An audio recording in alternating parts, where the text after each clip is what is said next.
criarei apenas uma secretaria extraordinária para que, no prazo de 6 meses, possa apresentar um projeto de simplificação da carga do setor tributário no Brasil. Porque nós não podemos prometer aquilo que não podemos fazer.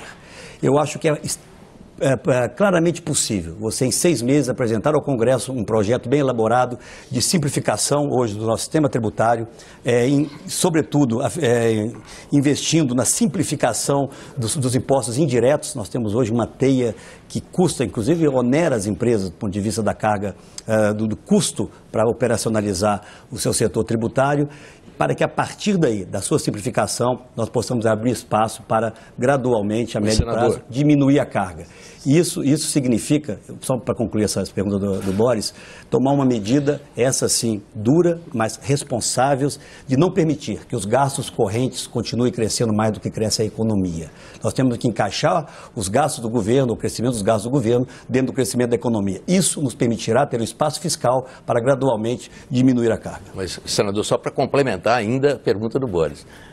O senhor certamente não pensa em fazer uma reforma tributária só com simplificações. Você vai ter que mexer na questão federativa, por exemplo, que é um balaio de gato que está lá segurando essa reforma já tem 20 anos.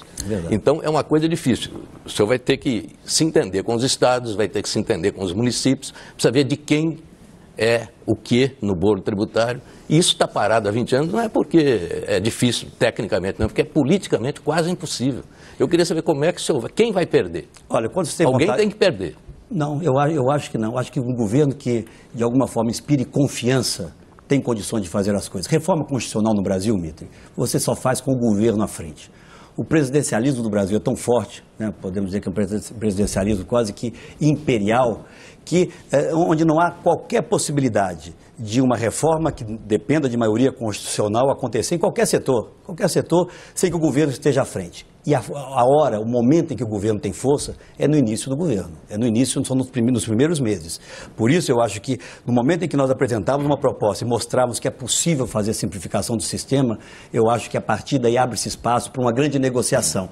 E essa negociação vai passar, Mitre, por uma relação de confiança. O governo federal vai ter que arbitrar as perdas, vai ter que compensar paulatinamente durante determinado período, né, aquelas perdas que de alguma forma desorganizem orçamentos regionais.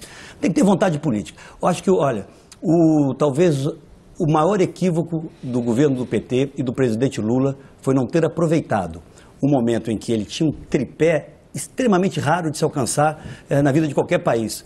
Economia crescendo, fluxo de recursos intenso no Brasil, eu digo aí do 2003 até 2007, 2008, uma popularidade pessoal imensa e uma base de apoio sem limites no Congresso Nacional. E ainda com um quarto fator, tinha nós na oposição dispostos a contribuir para que as reformas ocorressem. Ele não utilizou esse período para enfrentar os gargalos, seja no campo tributário, a própria reforma política, a questão previdenciária, e o tempo passou. Hoje nós teremos maior dificuldade do que nós teríamos lá atrás, mas é preciso fazer, e nós faremos.